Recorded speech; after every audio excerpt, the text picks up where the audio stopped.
And welcome back to another Regal Tails. As we left off, pretty much. Zuta is about to order his buddies here to spy on the other warlords. Not a bad idea considering the case of war. Take this ring back home with you. See to it that the elders know about what we just found. Feck takes the massive ring and wears it along his wrist. Let me just fix my chair here. Alright. Okay, but what about you, boss? Are you going to try and stop Naja on her campaign or something? Zuta holds up the note. Knowing how she is, probably not. But it'll give us a hint as to what we need to keep an eye out within our ranks. He tucks the parchment away and steps back. You all know our rendezvous spot. Meet me there once you've gathered everything we need to know.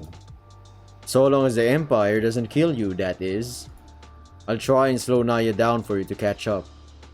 But if you find anything else, just as dire along the way, report back to me immediately, got it? Why does it feel like we've got enemies on every front now? Cyrix and Edron. Drawn? It's not drawn. Edron. Cyrix and Edron begin... I don't know, I'm just calling him. Cyrix and Ed begin to head back to their horses. Feck is stopped in his tracks as Zuta holds him by the shoulder.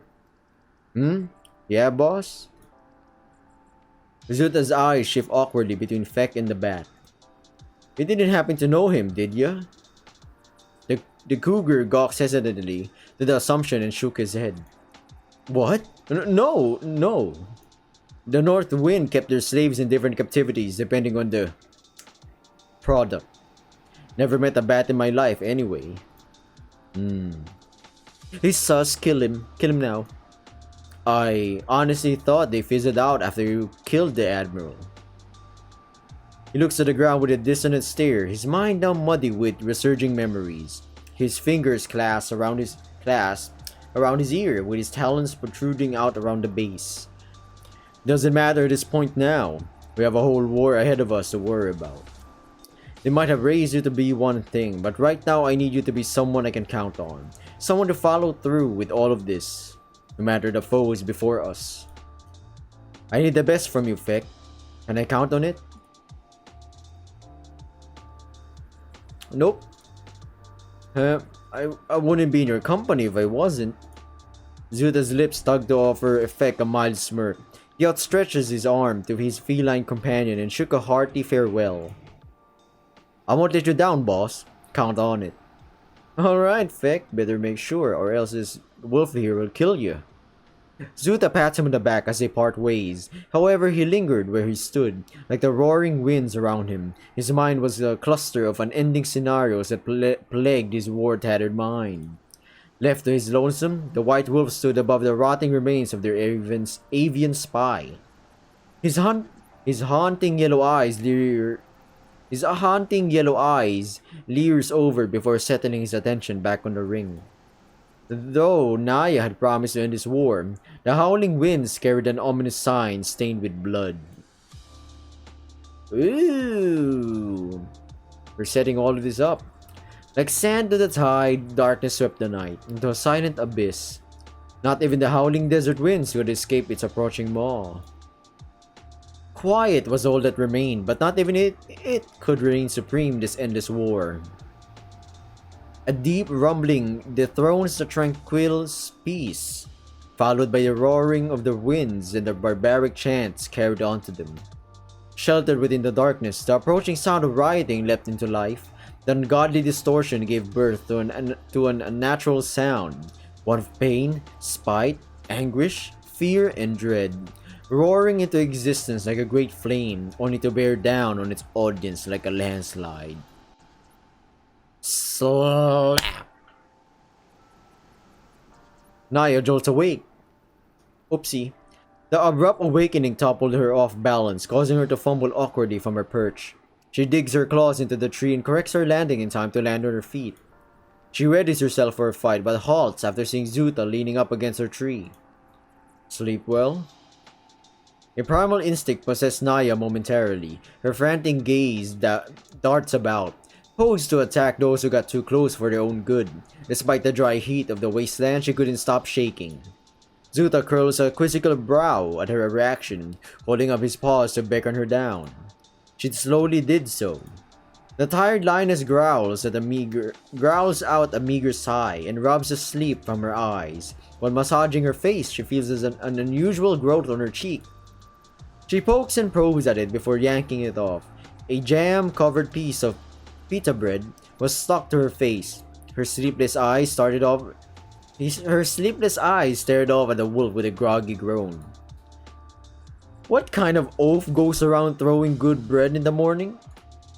This oaf right here, Zuta in the house, bro. It's that or a bucket from the bathhouse. Take your pick. Like any feline, even the great and terrifying lioness hissed morbidly at the option. Hiss. Yeah, I don't. Zuta shrugs and taps his cheek, signaling her there was still jam left over. Wait, what? Yeah. At least we stocked up on your favorite jam, at least, right? Yeah. Yeah. Her maw hinges wide and aches out a long brood yawn. Holding the bread up and wiping the remaining jam off her cheek with it, she sinks her fangs into her morning snack, half of it hanging from her mouth while she begins to stretch. Naya's eyes sunk with a dreary look of exhaustion. She aches out a strenuous yawn whilst tirelessly rubbing her eyes until they redden. Her mind felt numb while awakening itself from its own dreamy stupor. Ooh. But anywho, find where my spear landed last night. Didn't happen to find its way into any imperial spies or something. Zuta pauses for a bit for Naya's own mind to catch up to her senses. Her mental state seemed to be all kerfluff. Frick, I messed that one up. To be all kerfuffled. He noted. That's a new word for me. Sleepy. Is that a new word for you guys? Maybe. She never was a morning person. Is this me? We did. Shattered to bits, sadly. Can't say the same about the body, thankfully. Oh. Find anything of note off or our bird friend then? Actually was a bat, not a bird, weirdly enough. Naya tears into her bread while heading back to the camp. She spots Mijina near a bonfire and heads that way. Zuta hastily trails behind her. A bat, you say? Can't say I've seen a bat in imperial garbs yet. That's a new one. He's not imperial. At least I don't think so.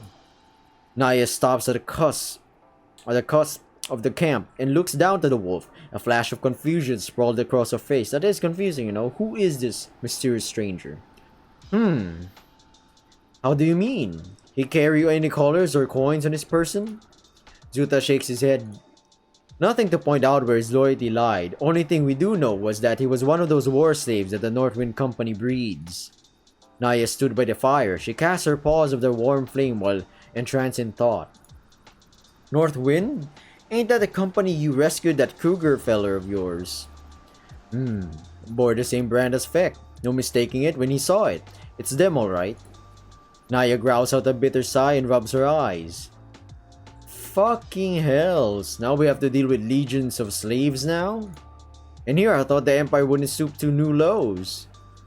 Everyone around the campfire went silent. Naya could feel the weight of their eyes watching her now. Her being aggravated was nothing noteworthy to concern themselves with, but she knew best to keep their spirits up. Naya lets out a deep scowling sigh.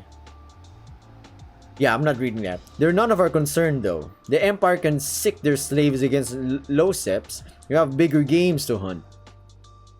Naya surveys everyone at the fire, all of whom greeted her with a soft, hearty smile, and a chuckle to her dismal morning outburst. Mijina sat to the side with a look of tattered confusion lining her face. Naya shatters her own mild annoyance and bears a tender smile to her cub. She bends down and cups her daughter's head in her paws and kisses her forehead. Mijina squirms in her mother's grasp, tickled by her whiskers. Ma'am? What the nani? Sleep well, sweetie? Oh, you have a little, Mijina taps her own cheek to let her mother know there was still jam in her fur. Yeah, I know. Be a dear for mommy and get it for me. Mijina beams with a delighted smile and hugs her mother's neck. Naja scoops Mijina in her arms as she begins licking her mother's cheek clean. Naya's heart felt like a crippled bird, yearning to soar but grounded to its reality. Precious moments like these were scarce, but valuable all the same. She would go to great heights to have times like these last forever. Peace is addicting, not gonna lie. Disposing the Empire in one final assault would be her last attempt to fulfill this dream of hers. She just wanted to hug her child all day long. But this nightmare could persist a little longer for her as Zuta pulls out a peculiar scroll in front of her. She could feel an air of unpleasantries looming over him now, as if he was carrying death itself in his paws. Yeah, Zuta's been bugged by this scroll or whatever. Her feral eyes gaze dauntingly at it. What's that? Found this on her bat friend. He passes the scroll off to her, his vibrant yellow eyes held steadily to the onlooking crowd. Something was unnerving to her wolf companion, this much Naya could tell. Still holding Mijina in her arms, she untethers the scroll with one hand and hangs it in front of her. Mijina stops grooming her mother's fur and reads the note along with her, cheek to cheek. Naya skims through it, only to toss Zuta a look of blatant confusion. What exactly am I reading here? Was that guy sent to spy on us or someone else? Zuta returns his gaze from the crowd to Naya. He sits beside her at ear's reach. His tone becomes more hushed. More or less. Feels as though it was meant to be for private eyes only, as a reminder. For who or what? I don't know. Naya throws a side glance his way, before leering across the campfire's well. Everyone was equally confused with the way she read the parchment. Zuta, however, took their confusion as a sign of relief. Perhaps the letter wasn't addressed to anyone within the camp. Sorry, Sleepy got my voice there, gotta put it out. Still, that didn't mean he couldn't throw caution to the winds. I'm fairly certain he was an Imperial. He also carried the Dirge ring. The Dirge. I guess Dirge would be better. I might change that. Naya sinks her talons into the parchment and snaps the stem of the scroll. Everyone within earshot of the news glued themselves to their leader's reaction with held breath. Naya leers directly into Zuta's eyes. What brand did it carry? War. The silent news began traveling through the crowd, infecting everyone in the camp to an uproar, accompanied by cursing, raging, and hysteria alike. An ill ichor sinks into Naya's chest. She nearly bites her own tongue off after being fueled by the grudging evidence. She snarls under her breath.